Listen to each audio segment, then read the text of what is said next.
ഇതാ വഴിയല്ലേ? ആത്തെന്തായിരുന്നു പരിപാടി? അമ്പലത്തിലൊരു വഴിപാടിന്റെ കാര്യം പറഞ്ഞ. വഴിപാടായിരുന്നല്ലോ, നല്ല കാര്യമായിട്ടായിരുന്നല്ലോ. തോന്നിയ ദിവസം പറയരുത്. തോന്നിയ ദിവസം കാണിച്ചിട്ട് ആ പാവം ജവാന്റെ ഫോട്ടോയില് മാലിട്ട് ചന്ദനത്തിലെത്തിക്കണോ അല്ലേ? പുരുഷേട്ടനെങ്ങാനും അറിഞ്ഞാ പിള്ളേച്ചന്റെ ഫോട്ടോയില് മാലിട്ട് ചന്ദനത്തിലെത്തിക്കേണ്ടി വരും. വീട്ടിൽ വെച്ച് ചതറിക്കും.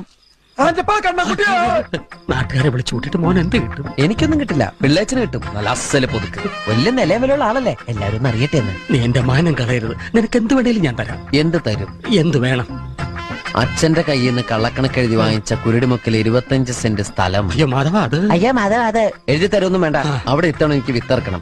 അതെന്റെ ഒരു മോഹ. ഞാൻ പടവല വിട്ടിരിക്കുക. ആയിക്കോട്ടെ, അത് വിറ്റ് കഴിഞ്ഞാൽ എനിക്ക് വിത്തർക്കാലോ. ഇറക്കാം. ഉറപ്പാടാം. പോകാൻ വരട്ടെ. ഇതൊക്കെ മറക്കാതിരിക്കാൻ ഞാനൊന്നും കൂടെ തന്നാലോ? വേണ്ട, ആരും കാണൂല. വേണ്ടെന്നേ. എന്നാ ചാടിക്കോ മോനെ. ഇന്ന് നീ അവിടെ കക്കാൻ കയറരുത്. ഇന്ന് അവിടെ നിന്ന് എന്തെങ്കിലും പോയാൽ നാളെ എന്റെ തലയിലാവും. ഓ, എന്നാ മറ്റന്നാളാവാം. അതിന്റെ പിറ്റേന്ന് എന്റെ തലയിലാവും. തീരെ